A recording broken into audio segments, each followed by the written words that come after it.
2022, there was going to be an outreach in collaboration with the Little Haiti Revitalization Trust, and that was done. And so far we've had 9 property owners submit their information through the portal, and then with that being said, we've completed 6 full desktop reviews, and we'll talk a little bit about what that actually includes in just a minute. After that comprehensive review process, 3 are already advancing to technical assistance planning. There is one project that is early stage intake, so they haven't gone through the desktop review process just yet. And then through that intake process, we do define which ones are eligible, which ones are not. There were 2 that were not eligible for it because they were either not responsive or not necessarily within the boundaries of the Little Haiti Revitalization Trust. And so when we're thinking about outreach strategy, to be able to develop a pipeline of projects that we could be able to work on together, and the board as well as Joanne made it very clear that we needed to be able to do this outreach in a coordinated fashion. And so there was a multi kind of channel approach to that. There were efforts in regards to making sure that we, Miami Homes for All and the Trust, put out information on their social media. We put out information through our community-based partner, the Haitian American CDC, going door to door, making phone calls, sending texts. The texts were also sent from the Trust as well. And with all of that outreach, we were making sure that whoever was coming into the potential pipeline of consideration, our focus was making sure that we were building trust and having direct engagement with property owners. And so with the outreach efforts, we started out with a meeting in January, that we launched our effort in January.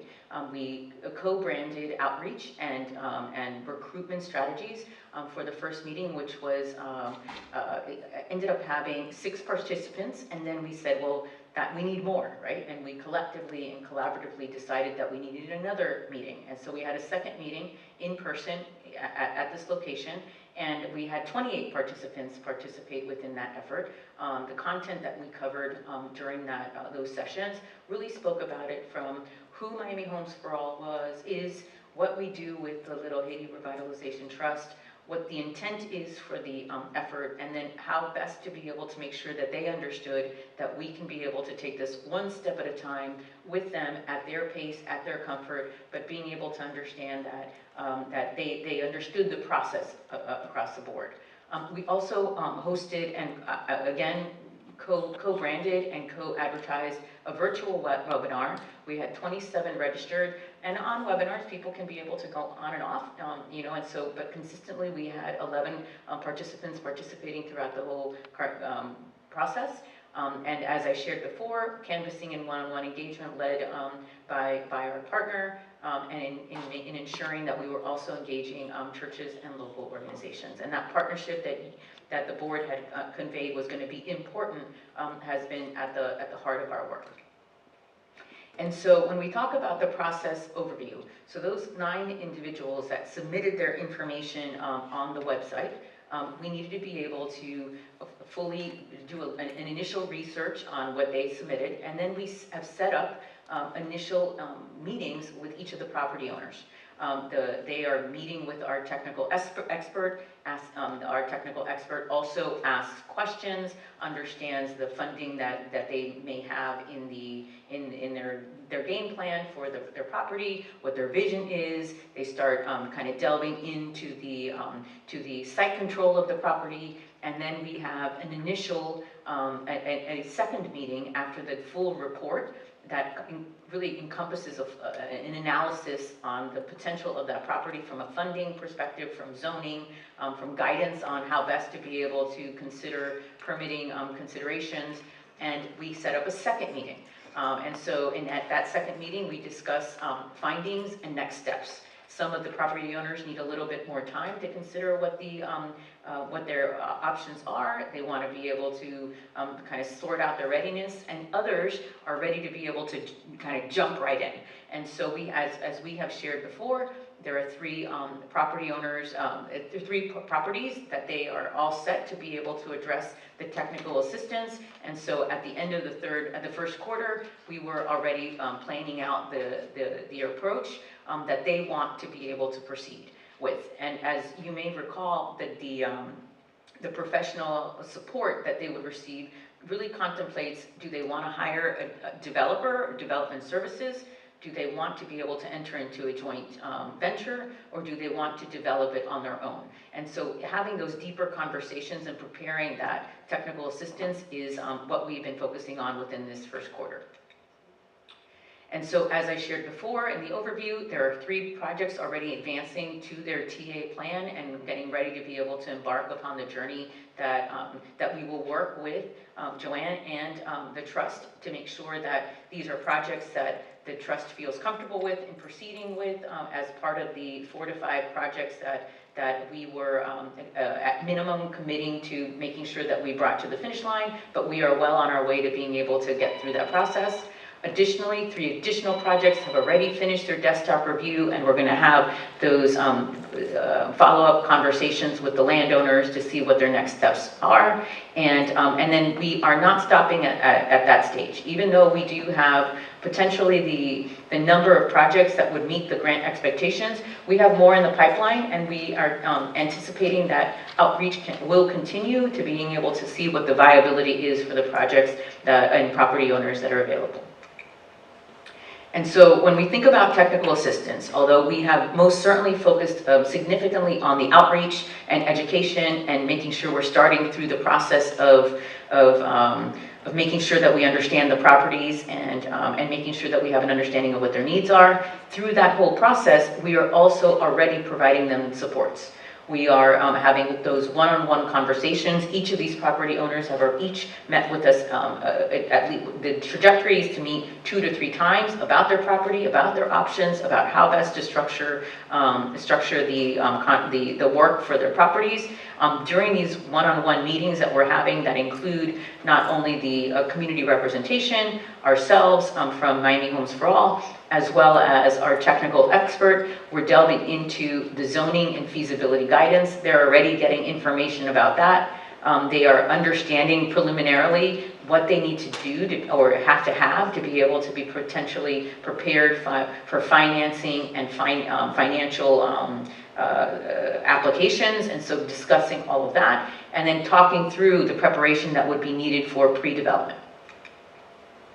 And so now that we've covered 3 months of the program, when we're thinking about the TA, the technical assistance and support and the advisement, this next phase that we will embark upon and the next update that we will have in the next quarter will really delve into what scopes did we come up with the property owners, what kind of advisement and support are we moving forward with these projects, what kind of professionals are they bringing on board to prepare for the development of performas, the strategy for a capital stack regarding the realization of the project. What's their approach to have an architect on board, to be able to have the right assessment or attorney if they need to be able to have it on board, the right development partner. And so we're going to be guiding the engagement of these services through the process. And then the property owners who will be participating within this will be part of a cohort. They will work with each other. Property owners who are going to be developing their properties will not be alone within this process. They will have a mentor within the effort as well, and they'll have an opportunity to have one-on-one office hours as well with their mentor. And finally, there will be topic-specific workshops for financing and just the readiness for development overall. And so, as we shared before, we did learn that this process is not an easy one, and that's not unfamiliar to the board overall, and obviously to the staff. Type project feasibility, when we're thinking about how can this pencil out? How can the deal pencil out? What are the funding sources to be able to get there? What do they need to have in their own resources and their readiness? We are talking candidly on the very front end about timelines, and if they have current tenants or residents on their property, and if they're not going to have the revenue coming in on the properties that they own, what kind of readiness they have to have so that they will not be facing financial hardship, and so we're talking about that. The construction cost pressures, well, having those real conversations about that, and that's kind of being drawn out, and we are planning and having those discussions in a manner that realistically prepares them for that. And then thinking through the strategies due to the fact that many are trying to sort through with the limited access to capital, what are the strategies that could be possible? And I know that when we met and presented to you previously, the fact that you wanted to make sure that anybody that entered into this pipeline ended up at the end of this process with the readiness to be able to be considered by entities that would be reviewing their funding applications, that their permitting plans would be realistic and ready, and so making sure that they are on their way for that. And then the key challenges as well, and this is something that we have definitely realized, is that there are not a lot of development partners on their radar.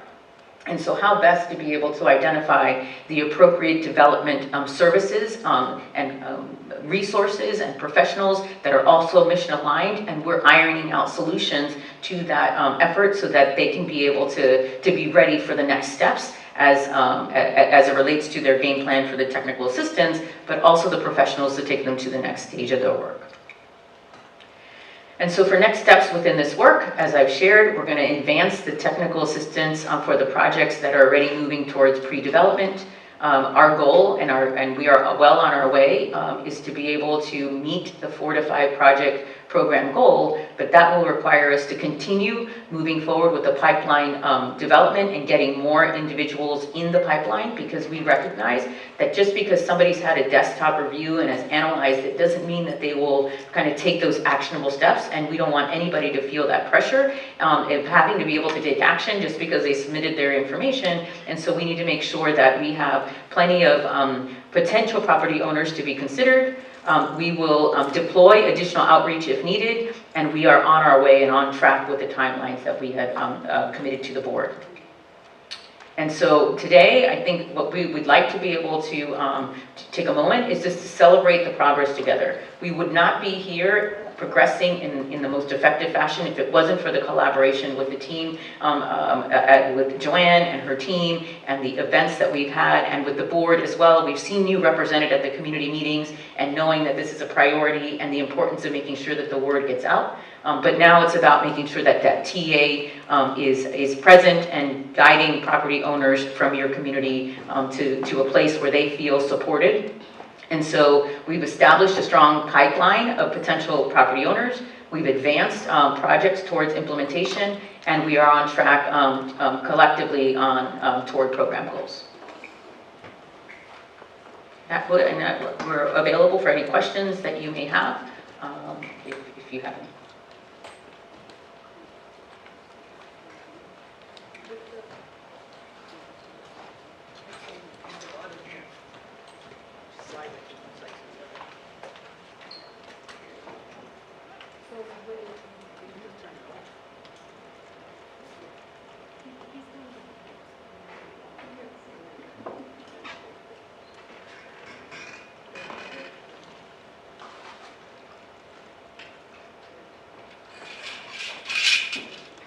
Hello?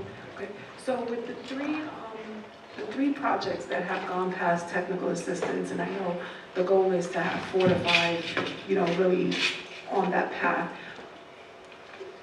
Can you translate that into how many units potentially that would be? Because again, affordable housing for residents. So what does that look like based on those 3?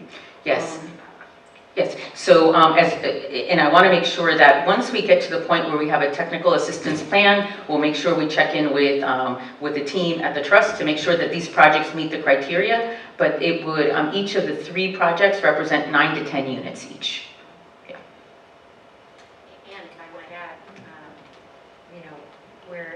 we for sure care about the units. We also care about, the property, and as I know you all do, we care about the property owners being able to retain that, build it out, not have to sell it in order to realize gains, and then participate in this shared goal, which I think the hypothesis is that that's going to keep, that comes with probably more commitment, or that's what we expect to see, that's what we've seen in other circumstances, is it comes with a lot of commitment to the residents and to the community. Any more questions from the board? Go ahead. Hi, good evening. Thank you for being here. I have a question as to the type of projects. I understand all of these to be from the ground up new builds. Is that correct, or is this more dual track of renovations and from the ground up, or additions, or could you describe a little bit better the, I guess, scope of what is coming through and what you guys are being able to set up in the pipeline you're talking about? So it's a mix, and we have not solidified the final 4 or 5 that are part of this project, this effort, but we have some that have 3 units on the property, but they want to be able to scale to 9 or 10 units.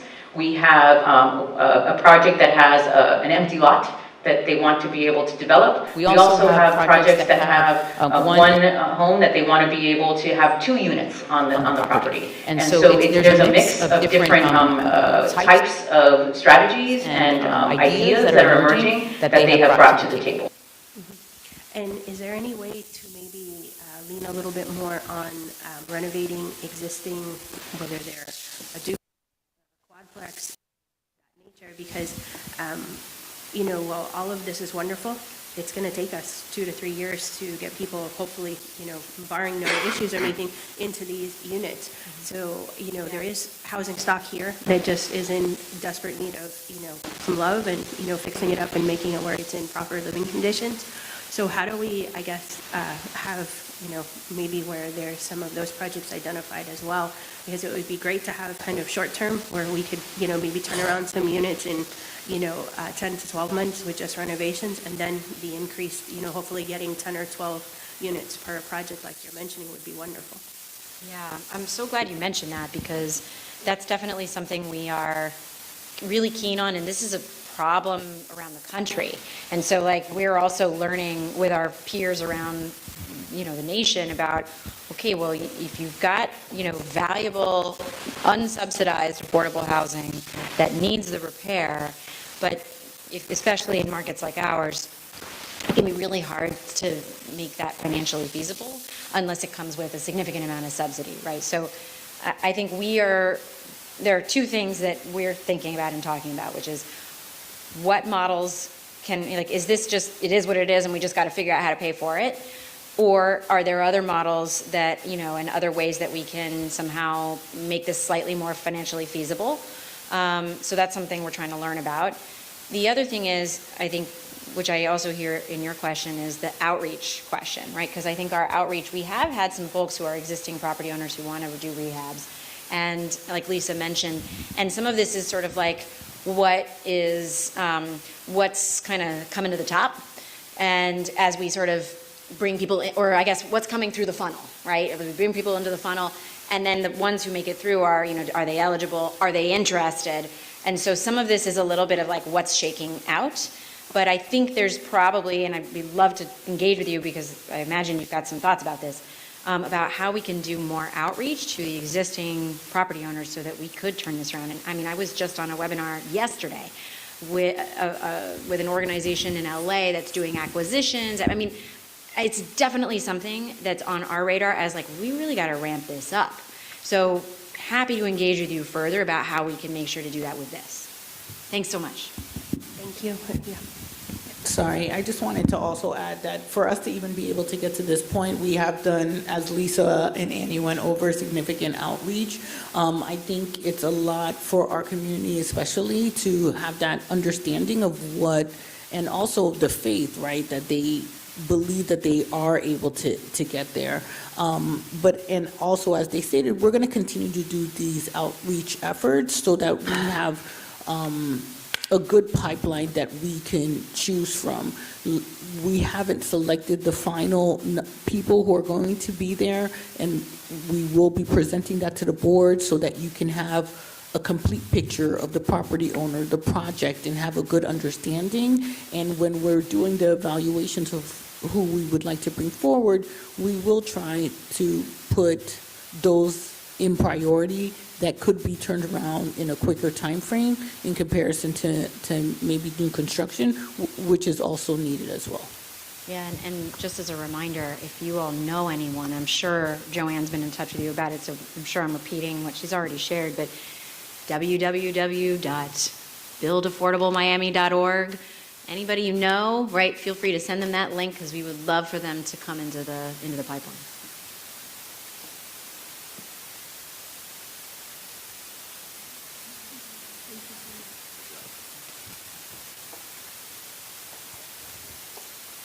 The next presentation that we have is the City of Miami Planning Department. We have Paul, who is here today, and he's going to provide us with an update. I believe it was about 3 months ago that the City of Miami Planning was here, and they provided us with a scope of work. And so now they're back to provide us with an update on how, in regards to the design guidelines. So thank you, Paul.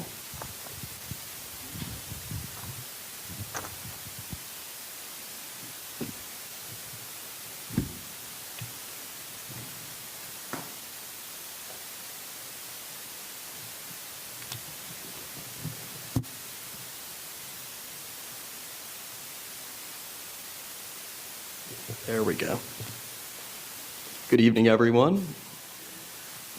Like Joanne said, I'm Paul Genovese. I'm Chief of Urban Design with the City of Miami in the Planning Department. Here to give you an update on the Little Haiti Design Guidelines project that we're working on alongside with the Little Haiti Revitalization Trust. So a real quick summary slide that we're going to get more in depth on during the presentation, but the scope and outline. So the purpose of this project is to analyze, revise, and adopt the design guidelines for Little Haiti/Lemon City neighborhood. The project's going to rely on current, accurate, and comprehensive data and a robust methodology that reflects the rich heritage tradition of the neighborhood's vernacular architecture and urban design. So task one, background analysis. This has been completed already. You can see pictured here some of the previous documents that have been created, the FIU and other organizations that did the design guidelines and redevelopment concept book, the strategic playbook. We also have the original one-page design guidelines shown there.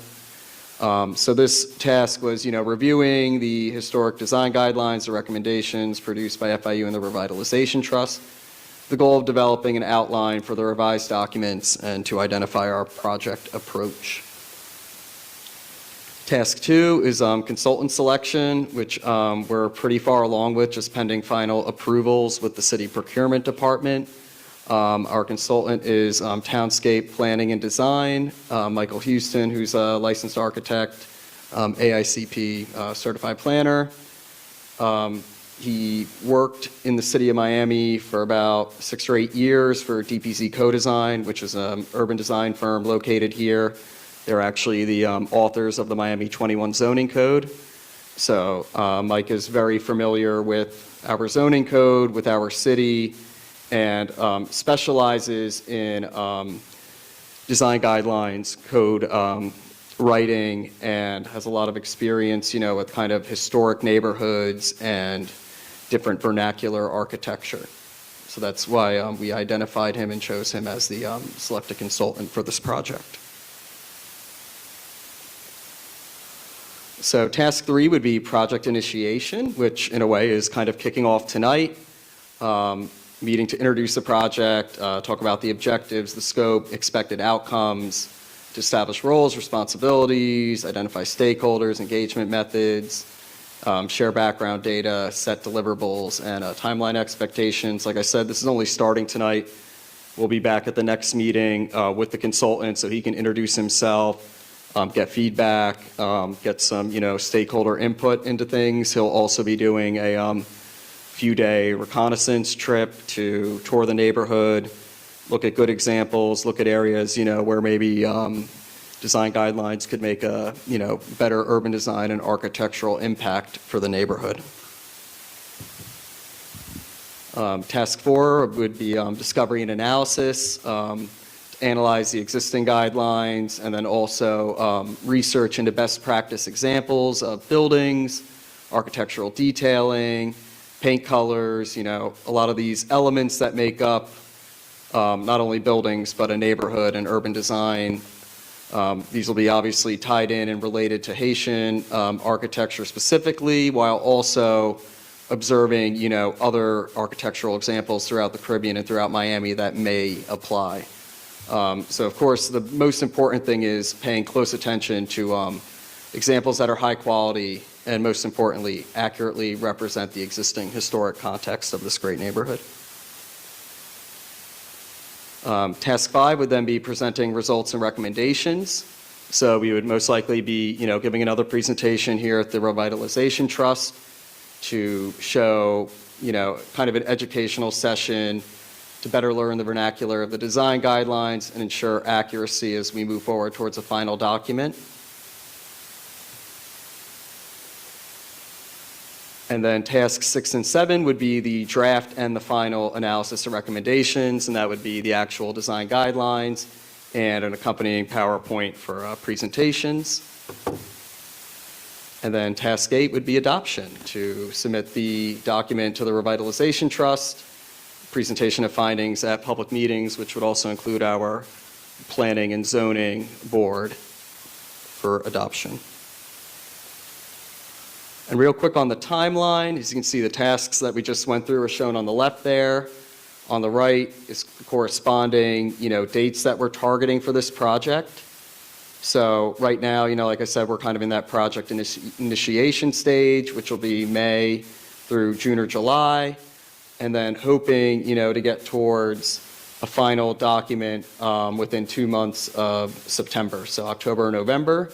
Now, a big thing regarding the timeline, as you can see with the asterisks on the bottom right, is that we feel like this could be expedited. The consultant that we've chosen is very familiar with what we call a charrette working methodology, which is basically, a week-long intensive work session with public input, stakeholder input, to really bring everyone together to kind of shape and decide what this document will look like.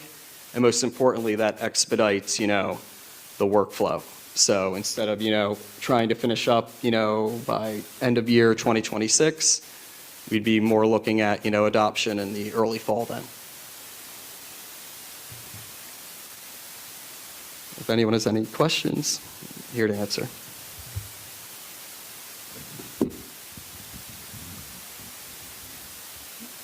Hi, good evening. Could you describe, I guess, what you see coming out of this process from the planning department's point of view? Because, well, all this is fine, and, there is, constraints from the city side. So I kind of want to understand what we have to look forward to. His consultant can come, he can gather information, he can give his, best, kind of outlook on this. And, it has to go through, kind of, funnel in your department, in the planning department. And I'd kind of like to know what we hope to get as an outcome, when this process is finished. Yeah, so this is actually kind of a citywide thing, not just specific to Little Haiti, but we do have several design guideline documents for different neighborhoods within the city. A lot of them are, aging, 15, 20, 30 years old. But if I may, and I yeah. apologize, but if I can insert, those are all historic districts. Those are all historic neighborhoods. Yeah. This would be the first cultural set of guidelines that I'm aware of. If there's another one, I haven't found it. But that's why I'm asking for you to kind of narrow this and let me know and let the board know what we can hope to encounter at the end of this, because, this is kind of in, for lack of a better word, an experiment. Like you have the Mimo Biscayne district over on Biscayne Boulevard, and that is the only commercial historic district in the city. So these things are very nuanced, and so I'm trying to kind of wrap my brain around going through this process. You're asking us to be patient for another possible 8 months. We've been at this master plan, this is our 3rd year. So I'm kind of chomping at the bit to get something in place here and to, save what we can save out here, in downtown Little Haiti. Yeah, no, and 100% agree. Like I was saying, hopefully once we sign the final contract with the consultant, we can work at a more expedited time frame.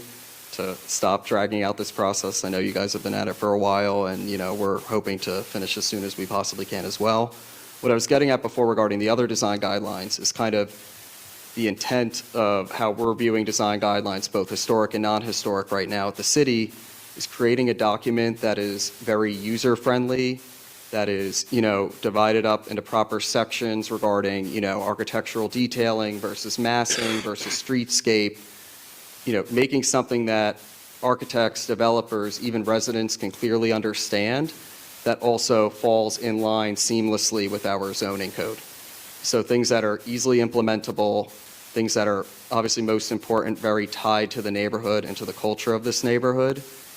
And, our consultant that we've chosen, like I said, with his experience, not only with the zoning code here, being someone who contributed to the writing of it back in 2010, but also his background as an architect and urban designer, he kind of understands all these different buckets and how we can properly organize those in a document to reflect, some of the brief discussions we had with him, when it comes to a paint, a color palette.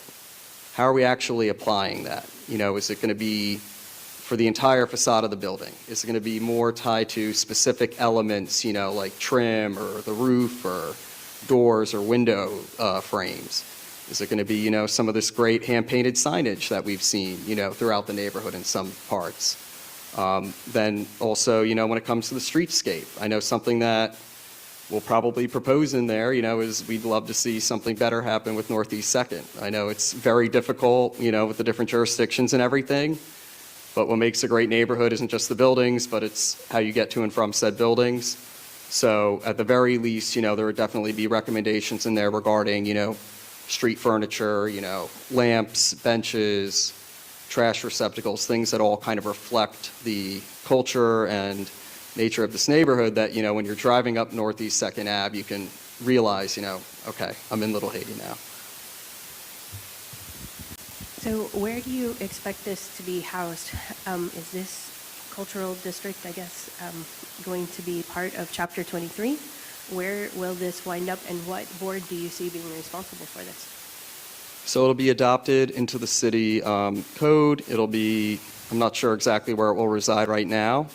As for responsibility, that'll be for the individual departments who review projects. So, for example, urban design, my department, our division, as well as zoning.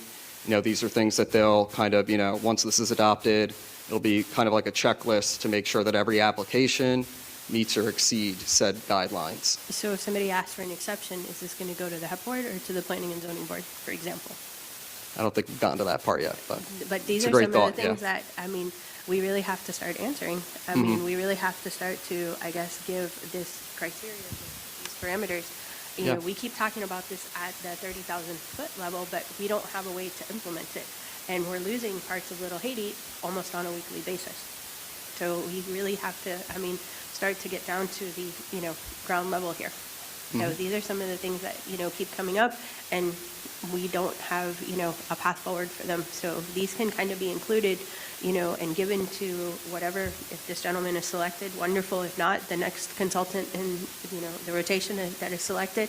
We kind of have to, put this into our planning process. understood and Thank agreed. you. Yeah. I had a different course. Thank you for the great course. Am I on? Yeah. So I see the consultant's background, 25 years obviously in the business, and he has some history in the city of Miami. Is there anyone on his team with some cultural experience of the Caribbean designs or Haitian designs? Because, I see he's out of Texas primarily, and that may be a whole different cultural background on designs if you were looking at other cultural communities. Well, and he's, we should have had him included on his slide, but he has participated in projects back when he was at DPZ that involved projects in the Bahamas, as well as, the firm had an extensive outreach following the earthquake, 20 or so years ago. So he does have experience in Caribbean architecture as well as Haitian architecture specifically. I think from our point of view, it's more the actual knowledge and examples or things that, FIU has a good document to pull from. Stakeholder outreach with the community is something we're going to pull from. His expertise is more making sure that these ideas translate into implementable items within the guidelines, so that, when a developer architect comes in, they can actually figure out, well, this paint color, is assigned to do this exact element on a building, or, this part of the streetscape, and that it actually works hand in hand with our zoning code. I think that's our biggest mission, besides the fact that we want to have design guidelines that properly reflect the heritage of the architecture and of the neighborhood, is to have something that can actually be implementable, where we're not running into issues where people are constantly trying to, get exceptions out of the design guidelines because they can't figure them out, or that they're not feasible. Do you think it would be more feasible to use him in conjunction with someone who might have a little more cultural experience? Could be a possibility, but, yeah. If I can interject real quick, I'm also very concerned with a lot of the history in the area, for example, and we're talking mostly here about new construction. When you deal with a historic district, for example, you have the ability to use adaptive reuse for a lot of things. So here we're going to run into a bunch of issues with, hypothetically, buildings built right to the sidewalk, which we have plenty of them just along Northeast 2nd Avenue. That creates a whole host of issues when you surpass the 50%, renovation threshold. Got all kinds of situations here. So I don't know if this is just going to be a cultural district, mixed between historic and cultural, but I mean, we really, kind of are chomping at the bit and want to make sure that we're, getting a way to encompass all of this and preserve what is here and move forward, with this facelift for Little Haiti, and anybody who comes along now, that wants to build something or improve something, we can accommodate them and not lose, any more bits and pieces. So this has become like a really a complex situation, and, I just want to make sure that, you may have the experience in rolling out, these guidelines and things, but I think my fellow board member has a very strong point of that. I don't know if we need a local partner that is very, very, familiar with the different neighborhoods and history and culture in Miami, because, each neighborhood has very unique parts here. And to come in, again, at the 30,000-foot view, I'm a bit concerned. I mean, I'm a bit, apprehensive of just, going down, this road and, not taking into account what is on the ground already. And those owners that have struggled along for years, for example, and that have held Northeast 2nd Avenue together, or other parts, like Northwest 71st Street together, for example, there, I think, needs to be certain attention paid to those very long-time property owners and business owners, the legacy people that have been here for 20 and 30 years. So we can't just put out a set of guidelines and then hope they adapt to them, Yeah. Well, and he's really a consultant that's working under us and with us. And the city ourselves, we've been around the neighborhood, we've been on multiple tours with Joanne and with some of the other stakeholders in the neighborhood to learn as much as we possibly can that we didn't already know. I do think you brought up a great point where there's definitely going to be pieces of these guidelines where, they apply to adaptive reuse to ensure that businesses that want to stay and buildings that want to stay, if they want to make improvements, we're not putting too much on them, but we're also trying to keep the neighborhood the way that it was and in the heritage of it. And then obviously a big part of it will be for the new construction that's coming in, and to ensure that that fits in with the existing context of the neighborhood. And, it's something that we've utilized in some other sections of the city, that have seen a lot of adaptive reuse happening, that we want those projects to continue to be what they were, but, if they want to improve, that they have keeps them within the feeling of the neighborhood and the culture of the neighborhood. Well, I'll give some consideration, and maybe Joanne can work along with you all on this here, that if the consultant is open to the charrette process, that maybe that charrette be made up of Caribbean culture, experienced folk who could actually lay some of that detail out as they're working on this here, to make sure some of that stuff is really infused, that has a Caribbean/Haitian cultural impact. 100%, and that's kind of why we're leaning towards that work methodology, is to have all the input of the experts, the citizens, the community members of this neighborhood, to make sure that, this vision that we're going to implement that's going to, be a part of the neighborhood as it moves forward is something that they're agreeable on, something they want to see, and something, like we said, that's, historically rooted in accuracy. I was also going to suggest, currently, it's the planning department that is incurring the cost of the $10,000. So maybe we can allow them to work with their consultant. There is a Haitian architect, Boukman, who has worked on the Caribbean marketplace. He's very familiar with the City of Miami Code. Maybe the trust could then consult with him to review the work, right, and maybe provide us with some feedback. Bring him on board as the trust to help us with those deals. So that may be something that we would be willing to incur the cost so that we can ensure that we have that level of expertise. If I may, have you reached out to Mr. Mangones already? Or No, you I haven't have spoken with not. him? This is the conversation that, I have reached out to him when we did the initial guidelines with FIU. But And not a as second time? No. Okay. As a pro bono, he did take a look at it, but if we're If he's- expanding our design guidelines, I could speak with him to see whether or not he would be willing to, do some consultant work If on that he's level. willing, I'm happy to make or do whatever the board structure needs us to do. I think that that's a wonderful idea. I'm aware of him. I've worked with him in the past. He's very capable. He's worked for even a historic preservation firm for a long time. So if there needs to be a motion or something like that, we can address that after Mr. Paul from the planning department is done. But perfect segue that I think, he has been in this neighborhood for, 20, 25 years. I think he has the right tools as, an architect coming from a preservation point. His background, I think, is stellar. So I think that's a great solution. And if we do decide to go that route, I would encourage, for him to be more involved in the early on process so that we're rooted in the proper things. And then obviously, if there's review later, we know that we're getting something that had that input early on, and that's reflected in the first drafts of the document rather than later on. Yeah. If he agrees, we'll Yeah. make sure he's present for all the things. Great. Just to make sure that we stay compliant. I don't know the gentleman, I'm not opposed to him. I just think we need to reach out to a few folk and see what we have out there that could possibly build up this charrette to help us. And if we find that at some point there's only one person that we want to engage in, we have to consider that. Or maybe we get a group of folk who genuinely care about the community, who have that experience to participate in that design charrette and help kind of form this thing. But I don't want to slow it down. I just want to add the emphasis of the cultural aspects to it as we move forward.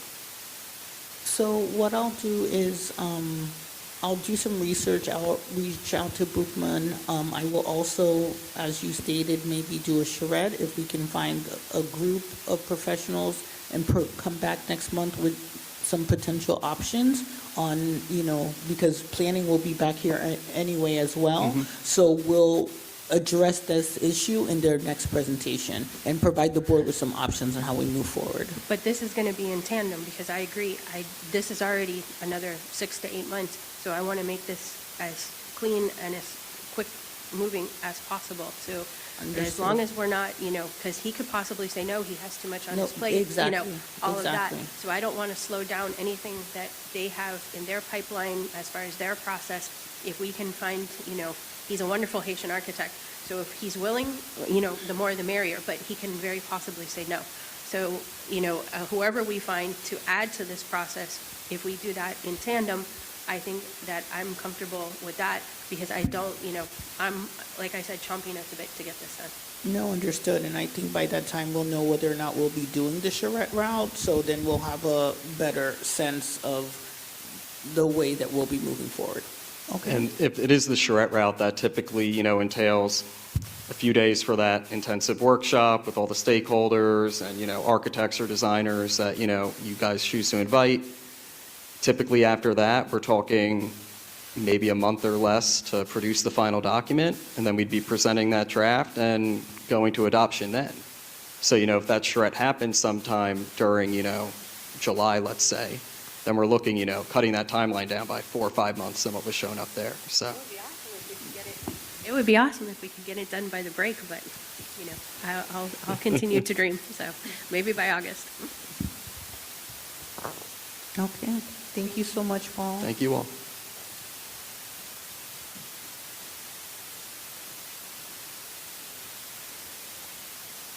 The next item on the agenda is the CEO report, Chair of Finance. Oh, the minutes, sorry. I'm rushing. Robert, we have to do a motion. No one did the motion yet. We have the same motion. Okay, go ahead. Alyssa? Minutes have been moved. Oh, I second them. All those in favor? Aye. Motion passes. Do we need to do an absent waiver? Oh, for Rudy May. I move that motion for the absence waiver. I second it. All those in favor? Aye. Aye. All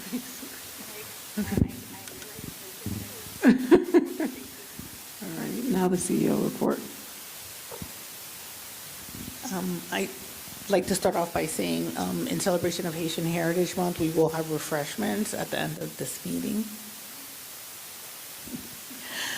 The first administrative update that I would like to share is that most recently, the Knight Foundation had a grant application that was open, and that deadline was April 30th. With the support of the city's Parks Department, the trust did submit an application for $150,000 to the Knights Arts Challenge. It focused on the operations at the Caribbean Marketplace. So we would be doing outreach, doing a selection of vendors, and then doing a small business training, dealing with business operation, branding, marketing, product display. In the grant application, we did allocate funding for a stipend to be provided to each business to help them with any insurance certifications or any product, purchase such as inventory. And then we would work with the Parks Department to do a relaunch of the marketplace and then evaluate their businesses after a few months. So I believe that the announcements will be made by August 2026 to see whether or not we will receive that $150,000 through that application. Next, I would like to provide an update in reference to the Citadel Village Apartments. That is the affordable housing project that the trust is funding the $1 million loan and $300,000 grant. They will be doing a groundbreaking on May 18th at 10 a.m. and they've invited the board to participate. So they, I believe, have closed on their other loans or are working to close, but they will be doing their groundbreaking on May 18th. Next, I'm going to go over the placemaking grant. As you know, tonight we did do the presentation for our first two awardees. I believe we received about 13 applications so far. We're going through each of those applications, but it seems to be a successful grant program as we've already received 13. So hopefully you will be making more awards moving forward. After that, for Haitian Heritage Month, sponsorship applications in which we administer on behalf of Chairwoman King, we received a total of 30 submissions with the request amount of $217,000. At this time, I believe we approved 26 applications for a total dollar amount of $123,500. So once there's the listing of all the applications that were received and approved, a few were denied. One was outside of our boundaries, I believe. The other ones for insufficient documents, but everyone has been notified. Just a few programming updates in regards to events. The board had sponsored a Taste of Miami Eaton Arts Festival that was held here at the Little Haiti Cultural Center the day before the carnival event. It was a successful event. The trust participated. They will be coming to the next board meeting in June to do a recap in regards to their deliverables per the sponsorship. We have launched our next cohort of our financial literacy class that began last week. I believe we have 16 participants who are attending of 5-week sessions with Catholic Charities, and we'll make sure to invite the board members to their graduation. I believe this is the 4th cohort that we're doing for the financial literacy series. Next, you have the updates regarding the scholarship applications. We are still working and should have more applications or awardees at the next board meeting. The small business grant update is inside as well. We're still working to get through a few applications that were previously approved, but they're still pending disbursement. I believe that we have 2 that should be dispersed within the next week or 2. As far as community engagement, the board had agreed for me to participate in the Just Economy Conference that happened in Washington, D.C. I did attend and do a presentation in reference to all the work that the trust is doing as far as economic development. It was a successful session. Overall, I would say there was probably about 2,000 people at the conference, and in our session, it was a breakout session, we had about 150 participants. Next, last weekend, we participated in a hackathon. It's called Claude for Climate. Claude is similar to ChatGPT, and they were doing a hackathon called the Miami Innovation Challenge, and that was at the Lab Miami. And basically, we presented them with the resources to both small businesses and residents. And so there was a group of people who were in tech who spent the day working on that dashboard. So I'm waiting for them to provide us with the updated information. Hopefully it's a tool that we can use for us to work more efficiently to provide resources in our community. We participated at a family resource and fun day at Jesse McCrae Elementary. That was the same day as the hackathon. I believe it's been a week and a half now. We also participated in the Future of Little River and Little Haiti event that was put on by BizNow that talked about all the development that's happening in Little Haiti and Little River. Neil Farman from Magic City was also part of another panel that happened there. On April 30th, we launched Haitian Heritage Month with the City of Miami Police Department at their headquarters in downtown Miami. So we did have a table and we're providing information out to the community. And I wanted to share with you that Santla, the nonprofit organization, is hosting their 26th gala on May 23rd. And I have been recognized as an honoree at that gala. So I wanted to share that with the board members. Finally, thank you. And then we have your monthly financial report that has year-to-date, according to our fiscal year-to-date expenses. And that concludes my CEO report.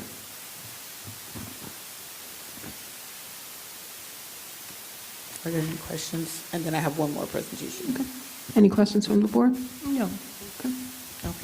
So the next presentation, a few months ago, we had done a presentation as far as for our small business awardees. And so this is a follow-up where we conducted the site visits for the next set. That'll bring us up to date. So we did site visits for 3x3 Botanica, which received the funding for store improvements. They received $10,000. Next was Raj Justar's Barbershop. They also did shop improvements with their grant dollars and purchased barber equipment. So those are pictures showing the improvements that they made to their location. The next grantee was Sneaky Clean. They received the grant funding and they used it for marketing and also for new equipment for their location on 54th Street. Then we had STG Restaurant, which used the grant funds for equipment and upgrades to the restaurant. Next, we had Print Giants, who used the money in order to be able to purchase new equipment.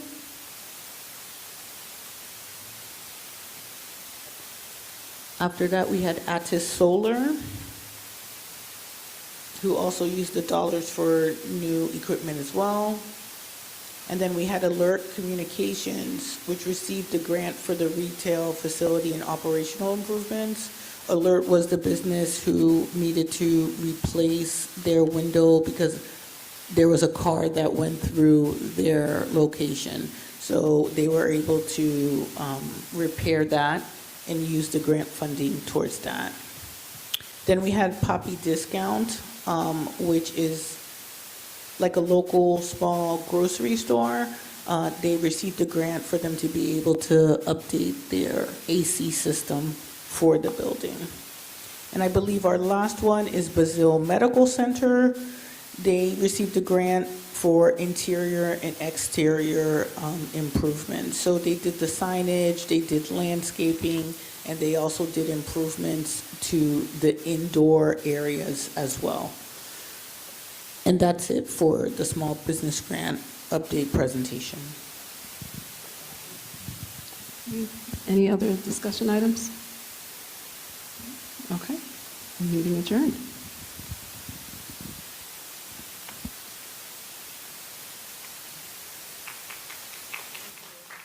Please join us in the lobby for refreshments in celebration of Haitian Heritage Month. Thank you.